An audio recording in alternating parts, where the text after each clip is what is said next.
Ali Saud daga kujerunsu, ma'ana daga mulki. Domin fasa wannan tsari, duk ƙasar da aka samu tana da hannu ko ake zarginta akan wannan al'amari. Saudiya ta yi amfani da ƙarfinta gurin barar da wannan gwamnati. Ta tada wannan guguwa inda ta yi gaba da shugabancin ƙasar Tunusiya, ta ɗora nata wanda take so, inda aka samar da revolution wanda ya haifar da kwaranyar jinaye masu yawan gaske, wanda shugaban Zainal Abidin bin Ali ya gudu ya bar ƙasar.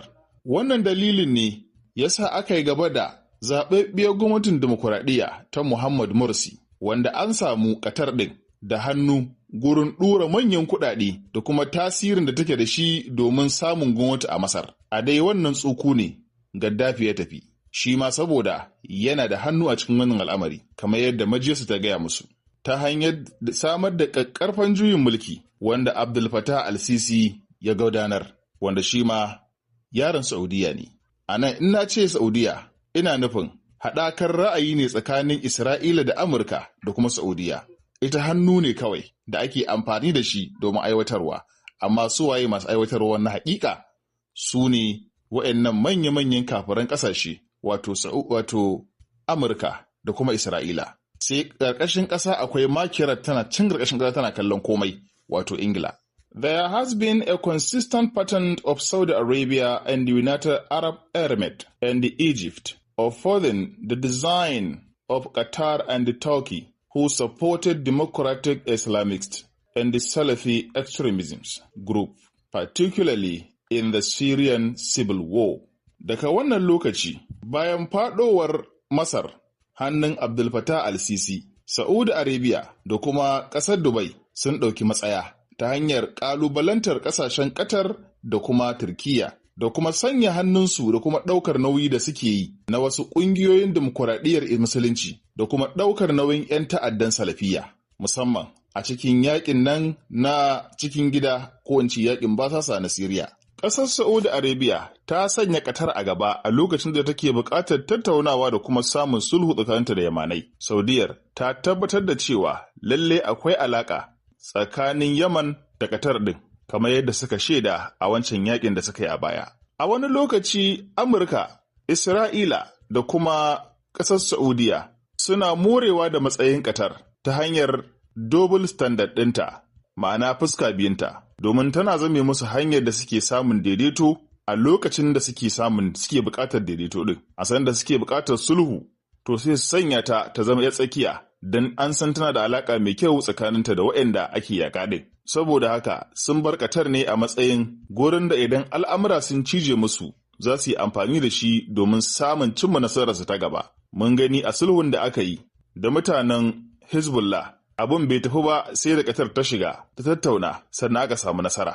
Haka a sulhun da aka yi na Hamas, shi ma ta shiga tsakiya sannan aka tattauna, duk da cewa Isra'ila tana karya dokokin.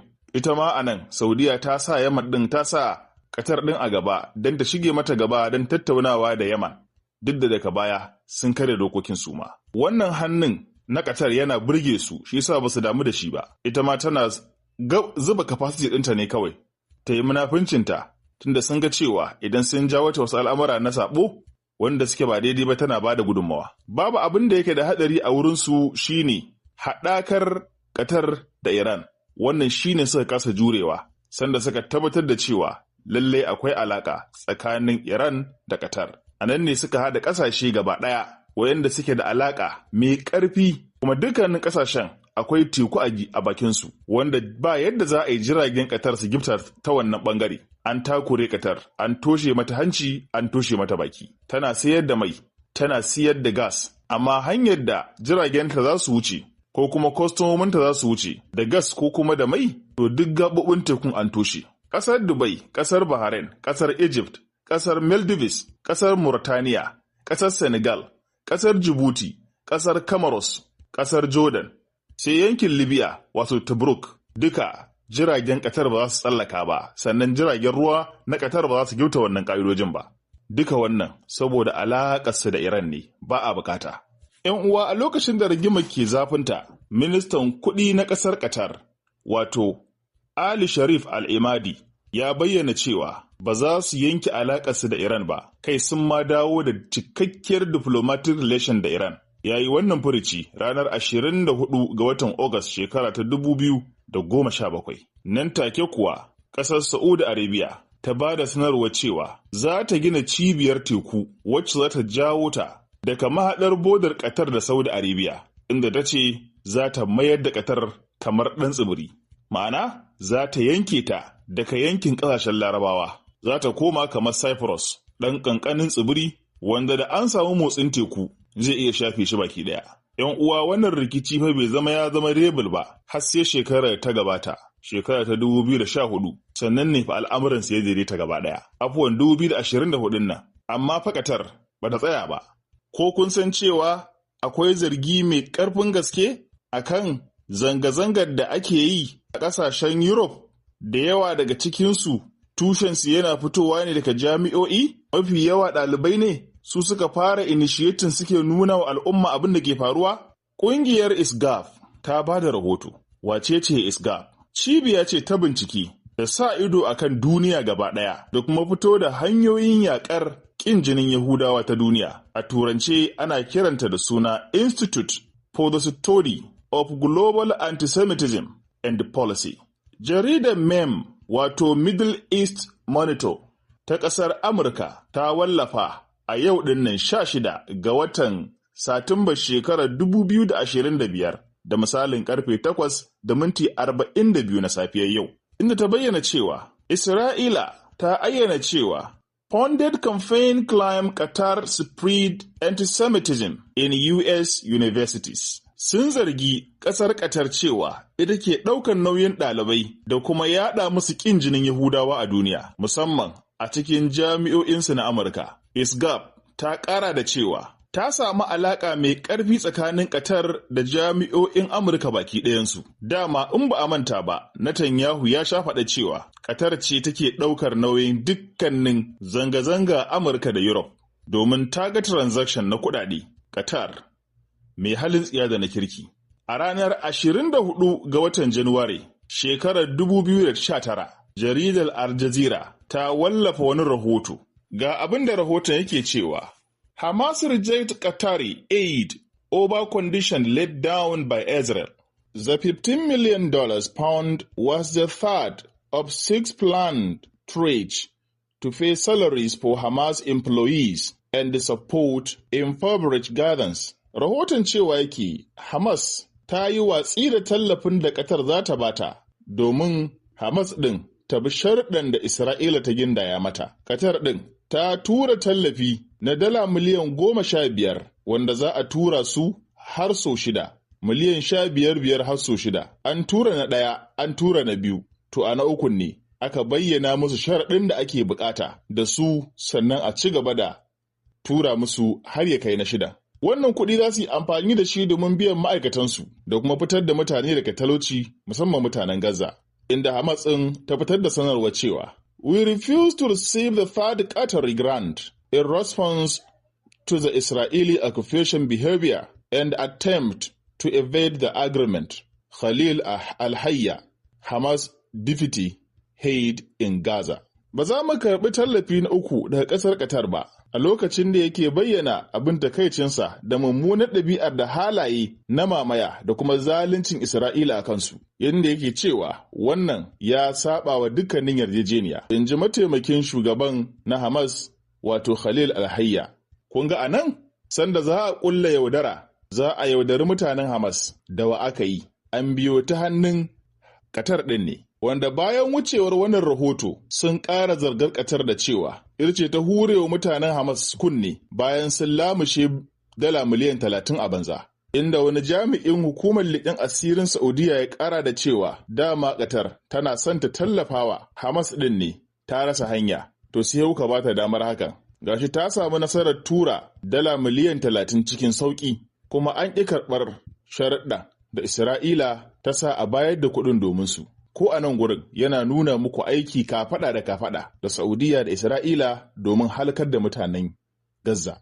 A taƙaice, Qatar na da hannu a Somalia, inda faɗan nan ya ƙici ya ƙi cinyewa. Sannan tana da hannu a ƙasar Siriya. Dalilan da ya sa aka yi ta hare-harar gwamnatin Siriyan kwanaki kenan, saboda wasu ministoci na gwamnatin Jolani wanda yaran Qatar sannan tana da hannu a ƙasar Siriya. Dalilan da ya sa aka yi ta hare-harar gwamnatin Siriyan kwanaki kenan, saboda wasu ministoci na gwamnatin Jolani wanda yaran Qatar ne, wasu kuma yaran Turkiyya ne. Kuma an samu bayanan haka da kuma tabbacin haka, shi yasa Isra'ila ta kai hari fadar gwamnati ta kuma kashe da yawa daga cikin waɗannan ministocin da take zargi hannu ne na Qatar da kuma hannun Turkiyya a ciki. Hakanan, Qatar na da ƙarfi mai matuƙar ƙarfi a ƙasar Masar, saboda alaƙarta da Muslim Brotherhood. Tana da irin wannan ƙarfin a Libya, saboda ba ta jin kashe kuɗi. Barin takaita a nan don in bayyana sha'anin Qatar, don daga wannan bayanin za a fahimci wasu haƙiƙoƙi, kuma za a gane ina aka dosa a wannan al'amari. Wannan dama da hagun na Qatar shi ne yasa aka ɗauki babbar hedikwata mafi girma ta sansanin sojojin Amurka aka girka ta a Qatar ɗin. Qatar tana da hannu a gurin hamɓarar da gwamnatin Bashar al-Assad, kamar yadda rahoton hukumomin leƙen asirin China suka wallafa cewa Qatar ce ta biya manya-manyan maƙudan kuɗaɗe wa manya-manyan sojojin ƙasar Siriya, wanda hakan ya taimaka gurin hamɓarar da wannan gwamnati ta Bashar al-Assad. Abin ne da ko bata yi ba dole sai an yi shi, to gwanda a yi da ita don ta samu influence, ma'ana da samu tasiri da kuma ƙarfi irin na diflomasiya a duniya, saboda ta takura ƙwarai da gaske domin ƙoƙarin karɓe tasirin Saudiya a hannunta. Idan mun kalli abin haka ke shirin faruwa. Kuma suna zargin cewa tana samun wannan fikira ne da wannan bayanan ne daga wasu gurare, musamman Rasha da kuma China. Saboda waccan ƙungiya ta hada-hadar gas ta duniya ta ba wa Qatar cikakkiyar damar hulɗa da manyan ƙasashe na duniya da kuma tattaunawa da su akan al'amura da yawa. To yanzu yan uwa mun gama gabatarwa, bari mu shiga sharhinmu da kuma nazarinmu gadan-gadan.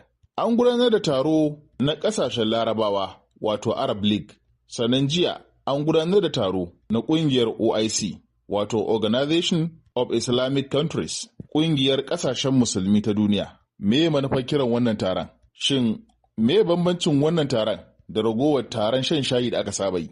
Shin Larabawa za su iya ɗaukar madajikan Isra'ila? Me ye muradin Qatar da ta gabatar a wannan taro? Me kuma rage son cimma? Qatar ta san manufar Larabawa domin tana cikin ƙulle-ƙullen komai. Ta san duk me ake ƙullawa, kuma ta lissafa maganganun kowanne. Ta san ba wani abu za su iya yi ba, amma meye dalilin kiransu? Kafin ta kira taron, ta nuna alaƙarta a fili da Turkiyya, ƙasar Pakistan da kuma Jamhuriyar Musulunci ta Iran. A lokacin da aka fara wannan taro, sarkin na Qatar ya bayyana nauyin abin da aka yi musu da kuma cin mutuncin da aka yi musu, wanda yake faɗa cewa wannan al'amari ne da zai haifar da rashin jituwa da rashin samun zaman lafiya a yankin, wanda Isra'ila ita ce ummul abaisin wannan al'amari. Ya kuma bayyana cewa dole ne a ɗauki matakai masu tsauri akan Isra'ila. Ya kuma bayyana cewa dole ne musulmi su haɗa kai domin ɗaukar matakan bai ɗaya akan Isra'ila. Su kuma Larabawa su ɗauki matakan haɗin kai akan Isra'ila domin kare yankin gabar ta tsakiya daga faɗawa masifa daga hare-haren Isra'ila. Ya kuma bayyana cewa dole ne a tattauna cikakkiyar matsaya akan mutanen Hamas. Dole Larabawa su haɗu su dakatar da Isra'ila daga aikin da take na mamayar Falasɗinawa. Sannan yunƙurin Isra'ila na ƙoƙarin yanka ƙasar Siriya guda biyu da raba ta da haɗe ɗaya yankin da Isra'ila, shi ma ya ce wannan mafarki ne, ba kuma zai yiwu ba. An samu ƙasashe da yawa da suka yi maganganu masu kaushi akan Isra'ila, wasunsu sun yi ne kawai don siyasa, yayin da kiran ya fara zafi, inda wasu ƙasashe suka nemi cewa a kafa rundunar soja ta haɗin gwiwa wacce za a yi hari na haɗin gwiwa ga Isra'ila baki ɗaya. Wasu kuma sun ce a kafa ƙungiya kamar irin ta NATO, amma a yankin Larabawa, domin ba wa ƙasashen Larabawa kariya daga Isra'ila. Nan take ƙasar Dubai ta bayyana cewa a'a, za a iya ɗaukar kowane mataki akan Isra'ila, amma ban da soja. Kar a saki a ce za a ɗauki matakin soja kan Isra'ila, wannan ba zai yiwu ba. Wasu kuma sun bayyana cewa a daiji a lallaba Isra'ila domin a samu zama lafiya. Idan kun duba waɗannan maganganu guda biyu ne, ɗaya suna buƙatar a ga bayan Isra'ila har da ɗaukar matakin soji, wasu kuma suna buƙatar ba wa Isra'ila kariya. To wannan shi ne manufar kiran wannan taro, domin a kalli matsayin kowa, a kalli matsayin komai. Wannan guguwar za ta ƙara raba Larabawa gida biyu, waɗanda suke samu goyon baya ko suke jiran su samu jagoran da zai jagorance su a cikin Larabawa domin yakar Isra'ila, to sun samu Qatar yanzu. Wayanda kuma ba za su iya ba, wanda ba hala su fita daga cikin wannan sharri, za su ƙara mannewa, za kuma su ƙara fito da asalin fuskar su tare da Isra'ila, kamar yadda aka ga Dubai bata ma yi haƙuri ta yi munafunci ba, kai tsaye da ce babu wannan maganar. Sauran ƙasashe irin Saudiya, irin su Kuwait, irin su Jordan, munafuncinsa saura kaɗan shi ma ya fito, za su bayyana kansa inda suke. Wannan shine mataki na farko ko nasara ta farko da Qatar ta kira wannan taro. Nasara ta biyu shine wannan taro gaba ɗaya an zargi Isra'ila a matsayin wacce take da ruwa da tsaki wurin dagula al'amura a yankin gabar da tsakiya, wanda da idan ake wannan zargi, ita ake talabta wannan zagi cewa ta zo ta yawa da al'umma hankali. Amma yau wannan suna ya sauka ya koma kan Isra'ila, ita ce kaɗai masifa da za ta tashi hankalin kowa a wannan yanki na gabar da tsakiya. Me matsayin Iran a cikin wannan al'amari? Kafin wannan taro, Iran ta bayyana tana tare da Qatar 100%, kuma da farko sun ɗauka tarayyar siyasa ce, sai daga baya suka tabbatar da cewa aiki fa ne za a yi gadan-gadan ba dare ba rana. Lokaci ya zo wa Iran domin inganta alaƙarta da Doha, wato Qatar. Waccan alaƙa da ake yin ta ɓoye, to yanzu lokacin fitowar ta yayi. Babbar ribar da Iran za ta samu a wannan haɗakar shine Iran neman ƙofar da za ta sauke Isra'ila kawai take yi ruwa a jallo. A lissafi, idan Iran ta karɓi Qatar, ta samu cikakkiyar damar harar Isra'ila ta wani hannu na daban. Kuma an ƙara adadin masu yaƙar Isra'ila, yanzu an shigo da Qatar, kuma lokaci yayi da Qatar za ta zama cikakkiyar barazana ga ragowar ƙasashen Saudiya, Dubai da sauransu. Kar ku manta, ruwa ne fa kawai ya raba tsakanin Qatar da jamhuriyar Musulunci ta Iran ɗin. Sannan Qatar ɗin tana a tsakiyar Khalij ne, a kusa da ita akwai Dubai, akwai Kuwait, akwai Bahrain, tana kuma jikin Saudi Arabia. Ba ƙaramar dama ce Iran ta samu ba don ƙara zuba kafasitinta a cikin gabar ta tsakiya, musamman a yankin ƙasashen Gulf wato Khalij.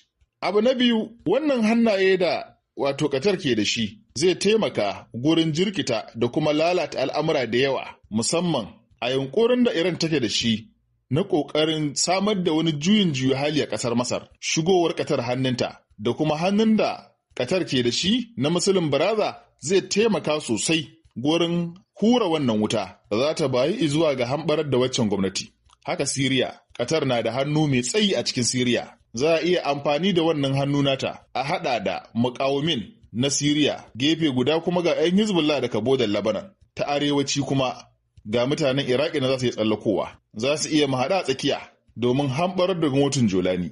Iran za ta iya amfani da wannan damar domin daidaita al'amura a ƙasar Somaliya. Za ta yi amfani da hannun da Qatar ke da shi a tashi muƙawamin a wurin, domin a tashi 'yan ta'addan da suke wannan gurin ya kasance an samu stability a cikin ƙasar Somaliya, wanda hakan zai ƙarawa mutanen Yemen ƙarfi wurin datsa ruwa. Kar ku manta, duka waɗannan guraren fa tekunan ruwa ne, wanda za a ƙara rufe yankin Afirka ma gaba ɗaya. Zai zama jiragen Amurka da jiragen da suke sato man Najeriya da ƙasashen Afirka, to ba za su iya wucewa ba idan an samu wannan dama. Qatar na da hannu a ƙasar Djibouti, zai taimaka matuƙa gurin kawo ƙarshen da tsayaya ta ruwa a wannan yanki. Duk da Qatar ta yi laifi babba wurin sa hannu wurin hamɓarar da gwamnatin Bashar al-Assad, wanda Iran ke goyon baya, amma an kalli siyasa da kuma abin da za a cimma idan an yi haɗaka da Qatar, saboda yanzu Qatar ta riga ta hau jallayi. Yau ko da a ce Qatar za ta mayar da wannan jami'ai na Hezbollah,